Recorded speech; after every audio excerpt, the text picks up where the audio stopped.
but most people barely know more than you do, and then they'll try to charge you for your digital marketing.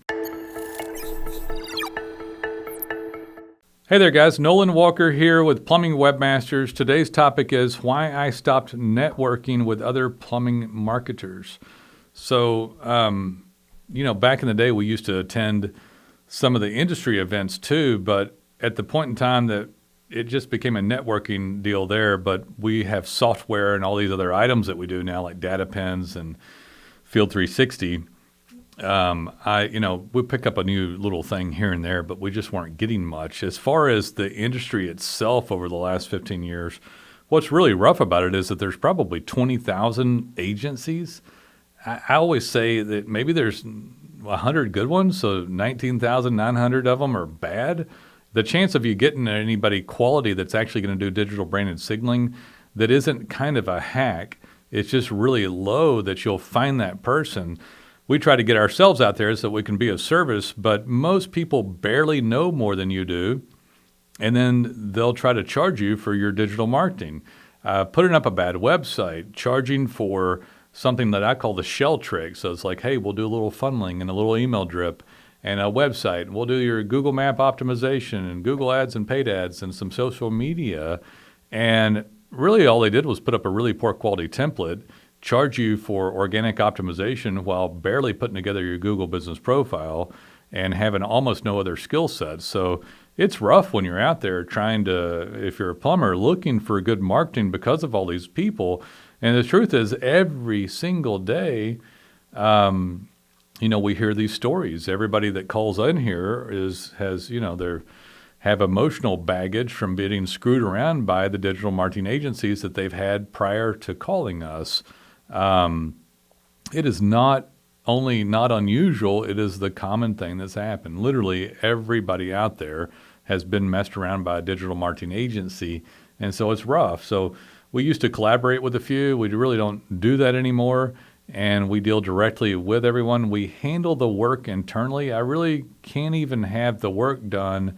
I'm a capitalist, so if I could have the work done out of the country and it was quality, I would, but we'll get hustled by people out of the country to do stuff, and if we'd ever tried them, the work quality was always so poor. So not only the agencies out there, but the people that try to facilitate the work through the agencies, like having the websites done or content written or stuff out of the country done, you'll get really horrible quality.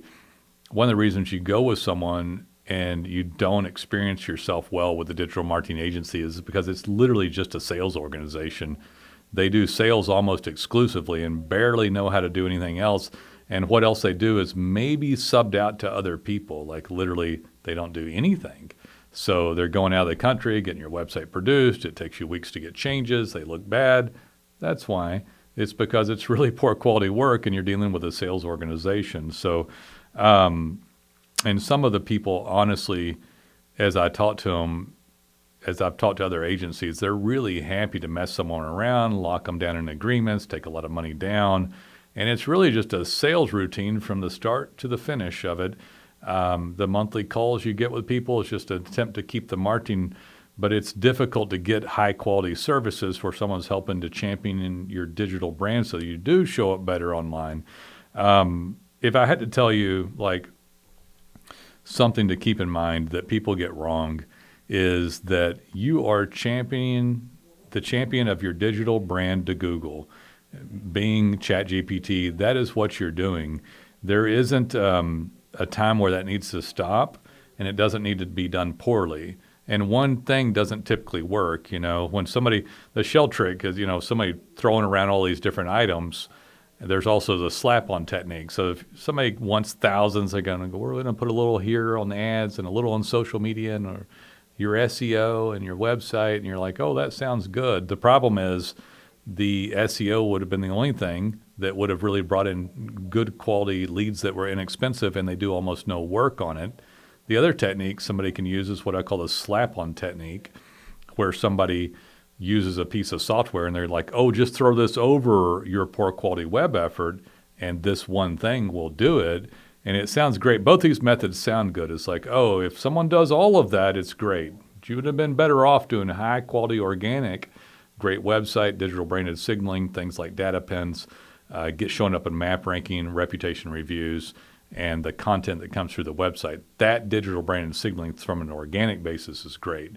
When you went and like wasted tons of money on paid ads that didn't bring in a good quality lead, or the leads cost too much, that's where people get frustrated. And the other thing is they slap on something like, hey, here's the magic pill, the magic bullet. This will fix everything. And that doesn't work either. You're trying to champion the digital branded signaling. So we did a job here. Here's what it was. Here's some unique photos. Here's our caption of what we did. Here's some naturally occurring links or some citations. The website is done well, intended to. It's not forgotten about and abandoned. It's also not spammed out the wazoo with blogs that nobody wants to read. And we're showing where our work is. So, and we're getting reviews, and we're doing a little this and a little that. That is your digital brand through Google, and it needs to continue forever. So whether you change who you're working with or not, remember that you are the ambassador for your plumbing company, and Google needs to see digital branded signaling regularly. They don't need to see nothing, apathy, like nothing done.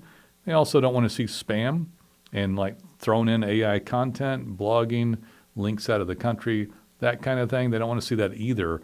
So you just need to champion the brand reasonably. It needs to integrate well so that if someone comes to your brand, to your Google map or your website, they have a good user experience, and then they know you're in business, and you're sending signals of what they call EEAT, experience, expertise, authority, and trust. And Google's like, I like that plumbing company. It's going to make Google look good if we show this Google searcher that company. And that's how you'll get new clients. That is the best way. Remember, 75% of people that go to Google click on a non-paid item. It will beat everything outright if you can show up there more often than not. Guys, when you're ready, call us, like and subscribe. If you got questions about all this, we're so happy to answer them, and look forward to being of service someday.